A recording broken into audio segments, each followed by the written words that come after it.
5বার আজানের ডাক হচ্ছে, হাইয়া আলাস সালাহ, এক ওয়াক্ত নামাজ জামাতের সাথে পড়বে না, আপনি কি একে গবাদি পশুর চেয়ে বেশি মনে করেন?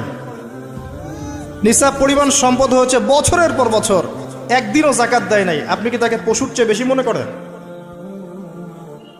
সুযোগ পেলেই সুদ খাবে, ঘুষ খাবে, দুর্নীতি করবে, জিনা করবে, ব্যভিচার করবে, আপনি কি তাকে মনে করেন সে পশুর চেয়ে বেটার?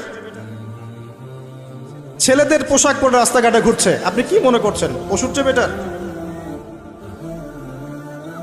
জুয়া, ক্যাসিনো, মাদকের মধ্যে ডুবে আছে টিকটক প্রজন্ম, টিকটক প্যারালাইজ প্রজন্ম, অপদার্থ, জানোয়ারের মতো এবং একই সাথে বুদ্ধিবৃত্তিকভাবে প্রতিবন্ধী। এই প্রজন্মকে দিয়ে আপনি আশা করছেন ইসলামের পতাকা নিয়ে তারা সামনে যাবে? এরা কি জন্তু জানোয়ারের চেয়ে বেটার? জীবনের কোনো উদ্দেশ্যও নাই।